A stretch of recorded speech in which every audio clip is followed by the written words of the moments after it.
사도행전 말씀을 같이 나누고 있습니다. 사도행전은 사도행전 1장 8절에 의해서 진행이 된다고 볼 수 있습니다. 예수님께서 제자들에게 예루살렘을 떠나지 말라고 말씀했습니다. 그러시면서 성령이 임하시면 너희가 권능을 받고 예루살렘과 온 유대와 사마리아와 땅끝까지 이르러 내 증인이 될 것이다, 이렇게 말씀하셨습니다. 이 말씀이 이루어 나가는 과정이 사도행전이라고 볼 수 있지요. 그래서 1장부터 7장까지는 예루살렘 전도가 일어납니다. 성령 받고 한꺼번에 3,000명이 회개하고 이런 놀라운 일들이 일어나게 되지요. 그래서 예루살렘 전도, 8장부터 12장까지는 유대와 사마리아 전도가 이루어집니다. 그리고 13장부터는 땅끝 전도가 이루어지게 되는데요. 이때 쓰임받은 교회가 있습니다. 안디옥 교회. 이 안디옥 교회는 이방인 교회거든요. 그 이방인 교회가 선교사를 파송합니다. 사도 바울과 바나바를 파송해서 예루살렘에만 머물러 있던 이 복음이 이제 전 세계로 퍼져나가는 놀라운 역사가 나타나게 되는 것이죠. 성경은 보면 볼수록 참 놀랍다고 표현을 해야 될까요? 그야말로 창세기부터 요한계시록까지 짝이 맞지 않는 게 없으며 다 필요한 말씀이고, 또 구석구석마다 하나님께서 기획하시고 또 성령께서 감동하셔서 기록한 말씀이다 하는 것을 알 수가 있습니다. 이런 말씀 중에서 오늘 몇 가지 교훈을 받으려고 합니다. 먼저 8장 1절 말씀을 보도록 하겠습니다. 8장 1절 말씀 다 같이 한번 읽어볼까요? 8장 1절 시작. 사울은 그가 죽임당함을 마땅히 여기더라. 그날에 예루살렘에 있는 교회에 큰 박해가 있어 사도 외에는 다 유대와 사마리아 모든 땅으로 흩어지니라. 8장 4절도 읽어보겠습니다. 8장 4절 시작. 그 흩어진 사람들이 두루 다니며 복음의 말씀을 전할세. 사울은 사도 바울입니다. 사도 바울이 그 전 이름이 사울이잖아요. 이때는 청년입니다.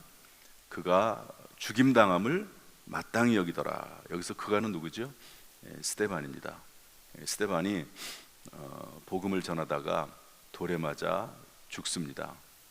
그때 돌에 맞아 죽었을 때 사람들이 다 옷을 벗어서 이제 힘껏 던지려고 했는지 옷을 다 벗어서 이 사울이라고 하는 청년에게 맡겼습니다. 그것을 보는 사울은 이 사람, 이 스데반이 죽는 게 마땅하다. 왜 이렇게 열심히 복음을 전하고 전도하고 충성스러운 이런 집사님이 죽음을 당해야 했을까? 하나님이 조금 더 살려두시지. 왜냐하면 할 일이 많잖아요. 그런데 왜 하나님께서 좀 살려주시고, 이왕 죽이실 거면 좀 일하지 않는, 뭐 그런 사람이 없겠지만 교회 내에서 좀 덜 중요한 이런 사람들을 죽게 하시지, 왜 이 스데반 같은 훌륭한 사람, 열심을 내는 사람을 하나님께서 죽게 하셨을까 하는 것을 생각을 해봐야 되는데요. 이 말씀을 이해하려고 하면 아까 읽었던 4절 말씀을 이해해야 됩니다.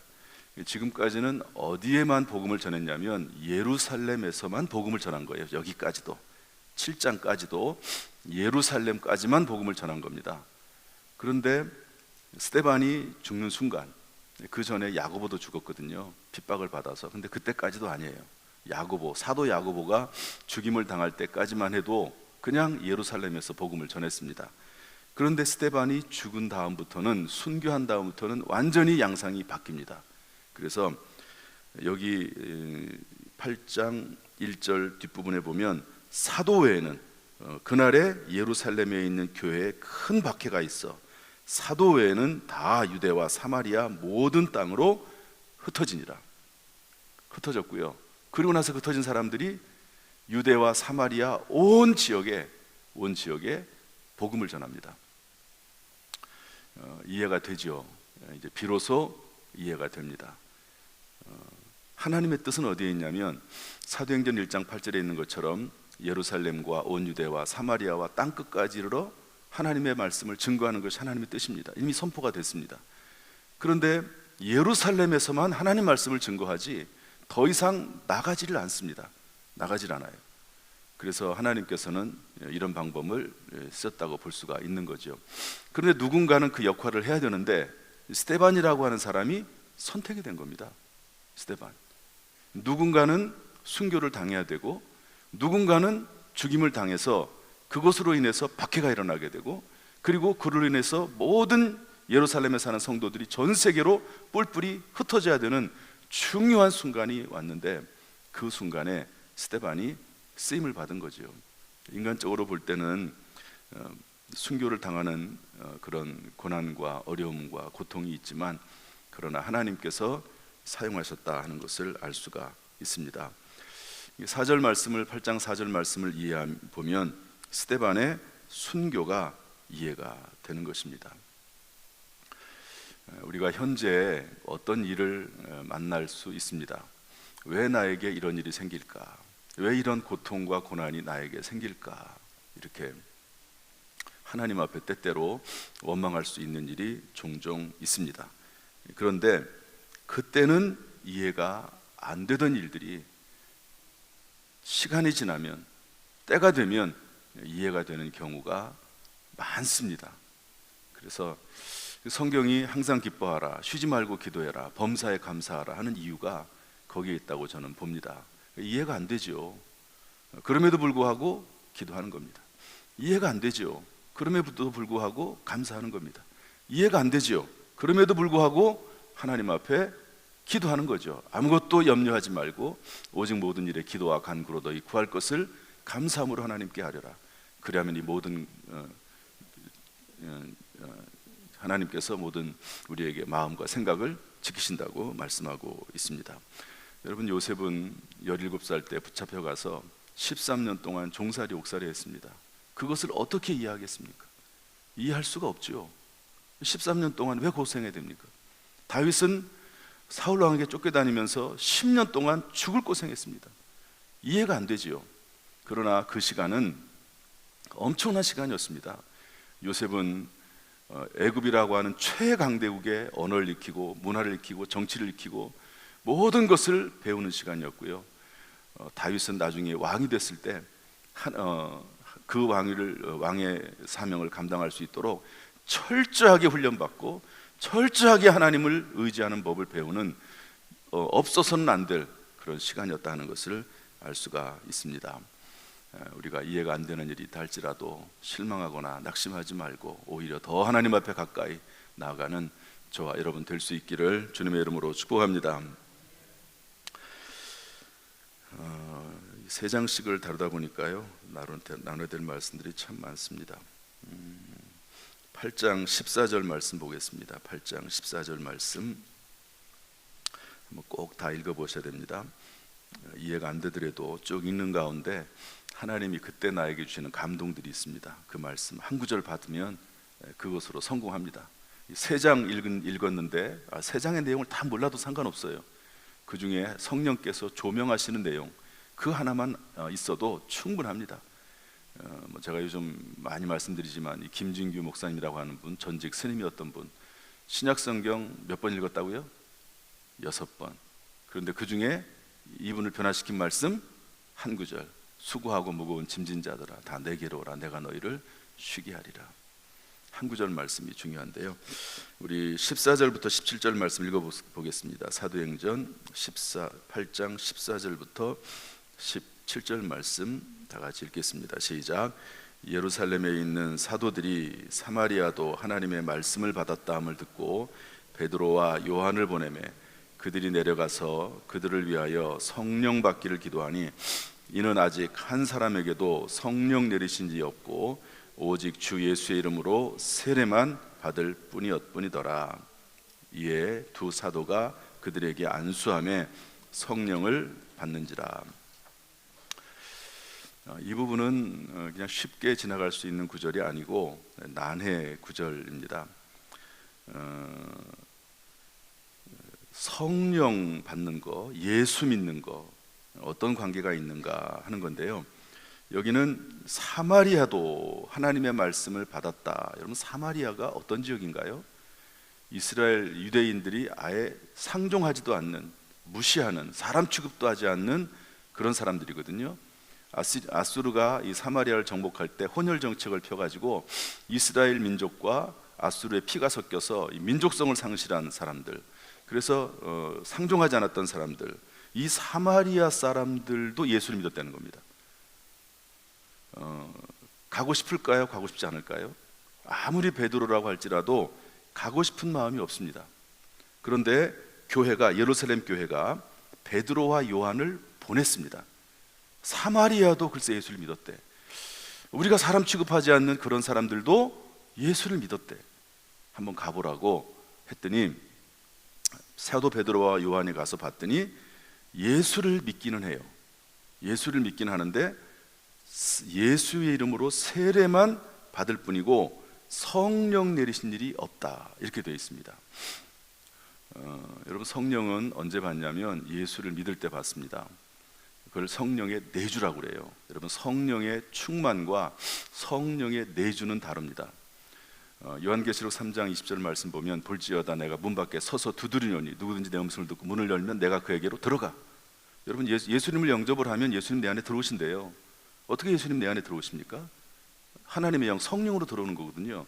이것을 성령의 내주라고 합니다. 성령이 내 안에 들어오시는 거예요. 여러분, 성령으로 아니하고는 누구든지 예수를 그리스도라고 시인할 수 없다고, 믿을 수 없다고 성경에 분명히 기록을 하고 있습니다. 그러니까 예수를 믿을 때, 영접을 할 때 성령이 내 안에 들어오시는 겁니다. 성령의 내주라고 그래요. 그런데 성령의 내주와 성령의 충만은 다릅니다. 이렇게 성령이 내주한 사람도 성령이 충만하지 않을 수 있습니다. 또 성령이 충만한 사람도 어느 날 그 성령 충만을 상실할 수 있습니다. 성령이 떠나간다는 말이 아니고 성령께서 내 안에서 역사하지 못하시고 성령이 내 안에서 근심하는 겁니다. 내 안에 성령이 계신데 내 안에 성령이 울고 계시는 거예요. 그러고 있는데 일반적으로 성령께서는 예수님을 영접할 때 내 안에 내주하십니다.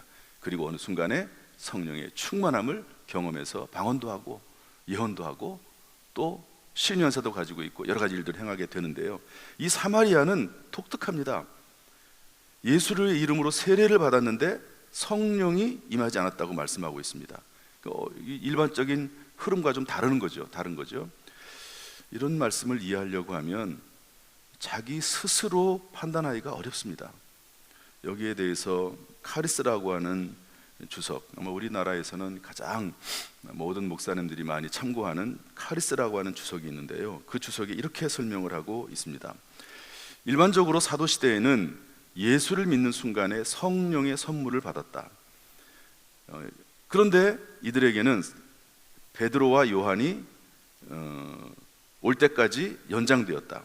그 이유는 사도들을 통해 사마리아 교회와 예루살렘 교회 간에 서로 하나라는 지체의식을 부여하기 위한 것이었다. 이렇게 카리스 주석에서 해석을 하고 있습니다. 저는 이것을 받아들입니다. 그래서 이 사마리아는 조금 달라요. 이 사마리아는 유대 사람들하고 상종을 하지 않습니다. 그래서 사도 베드로와 사도 요한을 보내셔서 그때 성령을 받게 하시고 이 완전히 이제는 예루살렘 교회와 이 사마리아 교회 이 서로 상종할 수 없습니다. 받아들일 수 없죠. 그런데 이제 완전히 하나가 됩니다. 하나님의 크신 계획과 섭리 가운데서 그렇게 해나가시는 것을 볼 수가 있습니다. 여기서 받을 수 있는 중요한 교훈은 물론 성령의 내주, 성령의 충만 이런 것도 많이 있지만 중요한 것은 뭐냐면 하나 되는 겁니다. 하나.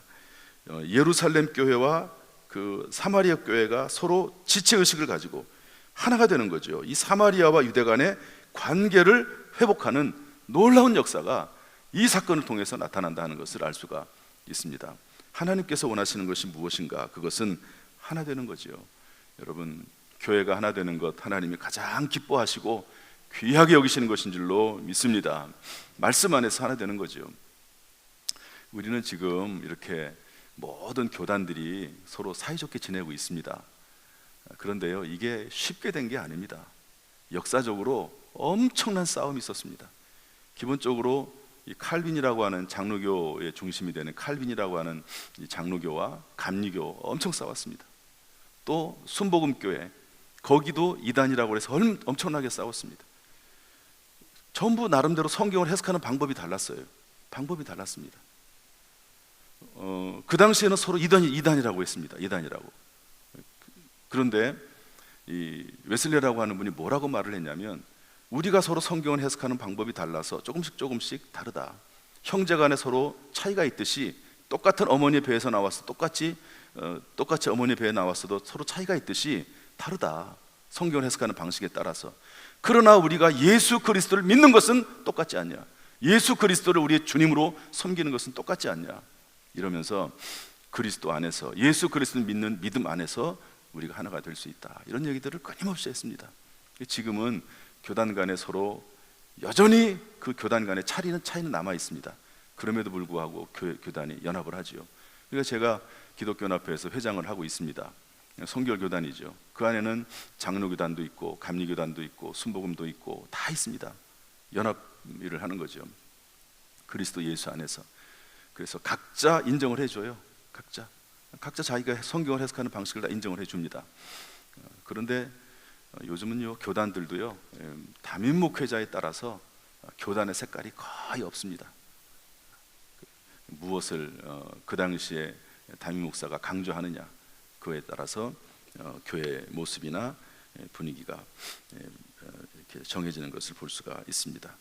여러분, 예수님께서 그렇게 원했던 것이 있습니다. 이 땅에 계실 때 요한복음 17장에서 제자들을 다 불러놓으시고 뭐라고 말씀하시냐면, 하나 되게 하옵소서, 하나 되게 하옵소서. 그래야지만이 세상으로 하나님이 우리를 사랑하시고 세상을 사랑한지를 알게 될 것이다. 그래서 하나가 되게 해달라고 말씀을 했습니다. 여기에 관련해서 우리 한 가지만 더 살펴보면요, 사도행전 9장 31절인데 한번 읽어보겠습니다. 사도행전 9장 31절 다 같이 읽어보죠. 시작. 그리하여 온 유대와 갈릴리와 사마리아 교회가 평안하여 든든히 서가고 주를 경외함과 성령의 위로로 진행하여 수가 더 많아지니라. 교회 평안. 교회가 하나가 돼야지만이 교회가 평안하지요. 또 교회가 평안해야지만이 교회가 하나가 됩니다. 서로 연결되어 있습니다. 그런데 교회가 평안하여 든든히 서가고 주를 경외함과 성령의 위로로 진행하여 수가 더 많아지니라. 이 수가 더 많아진다는 것은 교회가 부흥했다는 말이고, 또 그리고 영혼이 구원됐다는 얘기거든요. 그러니까 영혼 구원은 어디서부터 시작이 됩니까? 성령의 후원, 위로는 성령의 후원이거든요. 성령의 역사는 언제 일어납니까? 교회가 평안할 때. 교회가 평안할 때 성령께서 역사하시고, 성령께서 역사하실 때 수가 늘어나고 부흥하고 영혼들이 구원받는다라고 하는 것이 성경의 말씀입니다. 그래서 저는 이 말씀이 제가 우리 교회를 위해서 새벽과 밤마다 기도하는 제 1번 기도 제목입니다. 하나님, 우리 교회가 평안하여 든든히 서가게 하시고 하나님을 경외함과 성령의 위로로 진행하여 수가 더 늘어나게 하시옵소서. 교회가 부흥하고 영혼들이 구원받게 하시옵소서. 성도들의 가정과 직장과 사업과 자녀와 심령이 평안하여 든든히 서가게 하시고 하나님을 경외함과 성령의 후원으로 말미암아 성도들이 수가 늘어난다 이렇게 할 수는 없잖아요. 번성하게 하시고 형통하게 하시고 잘되게 하시고 합력하여 선이 되게 해달라고 그렇게 매일매일 기도하는 제목이 이 본문의 이 말씀입니다. 이 말씀이 저의 아마 남은 생애의 중요한 기도 제목이 되겠죠. 교회가 평안하여 든든히 서가게 하시고 하나님을 경외함과 성령의 위로를 진행하여 수가 더 늘어납니다. 여러분, 교회의 부흥은 평안에 있습니다. 이것을 좀 뒤집어서 말하면 교회의 평안을 깨트리는 사람은 교회의 부흥을 막는 사람입니다. 한번 따라합시다. 교회의 평안을 깨트리는 사람은 교회의 부흥을 막는 사람이다. 우리가 이거 경험하지 않았습니까? 교회의 평안을 깨트리는 사람들, 그로 인해서 교회 부흥이 막힙니다. 교회가 시끄러운데 어떤 사람이 교회 나오겠습니까? 어떻게 전도가 되겠습니까? 교회의 평안을 깨트리는 사람은 어떤 이유를 막론하고, 교회의 평안을 깨트리는 사람은 성경에 나와 있는 이 교회 부흥의 길을 막는 최고의 악질 죄를 범하는 죄라고 저는 그렇게 생각을 하고 있습니다. 교회 평안을 깨뜨리는 것. 이것은 가정도 마찬가지고요, 어느 기관도 마찬가지입니다. 남녀전도에서 그 남녀전도의 평안을 깨뜨린다, 또 무엇을 하든지 간에 교회의 평안을 깨뜨린다, 그것은 악질적인 죄입니다. 가장 악질적인 죄. 내가 옳아서, 내가 잘해서, 내 생각이 맞아서 옳습니다. 그렇다 하더라도 교회를 깨뜨리는 방법으로 일을 처리하면 안 됩니다. 교회를 화합시키고 교회를 평안하게 하는 방법으로, 그런 방법을 찾아서 기도하면서 일을 해나가야지, 그것을 깨뜨리면서, 교회 평안을 깨뜨리면서 자기 주장을 한다? 그것은요, 하나님 뜻이 아닙니다. 교회의 평안을 깨뜨리면서 자기가 옳다고 주장하면서 교회를 어지럽힌다? 하나님의 뜻이 아닙니다. 하나님 기뻐하시는 게 아닙니다. 지혜롭게 하는 것이, 교회 평안을 깨뜨리지 않으면서 하는 것이 지혜로운 방법이죠. 그것이 하나님의 뜻임을 알 수가 있습니다. 여기 있는 말씀처럼 교회가 평안하여 든든히 서가고 주를 경외함과 성령의 위로로 진행하여 수가 더 많아지니라. 여러분, 여기에 나와 있는 저희 건강한 교회가 되게 하소서 밑에 성경 구절을 보면 사도행전 9장 30절 이렇게 써 있어요. 조금 해가 잘 안 보이죠? 그걸 써 있습니다. 부흥케 하소서는 에스겔서 말씀인데요, 이것은 마른 뼈들이 살아나는 그런 내용이거든요. 에스겔 골짜기에서 건강한 교회가 되게 하소서, 이 두 6장 7절 9장 30절 말씀이 전부 교회 평안에 대한 이야기입니다. 건강한 내용. 그래서 건강한 교회는 평안한 교회입니다. 평안하여 든든히 서가게 하시고 하나님을 경외함과 성령의 위로 진행하여 수가 더 늘어나니라. 이 말씀 첫 번째 우리 교회의 필수 기도 제목입니다. 이 기도 제목을 가지고 날마다 기도하는 가운데 우리 교회가 정말 주님 오실 때까지 평안한 교회가 될 수 있기를 주님의 이름으로 축원합니다. 그래서 날마다 성령께서 역사하시는 교회, 그리고 수가 더 늘어나는 교회, 영혼들이 구원받는 교회, 그런 교회가 될 수 있기를, 또 이런 일에 쓰임받는 우리 모든 성도가 되기를 주님의 이름으로 축복합니다. 기도하겠습니다.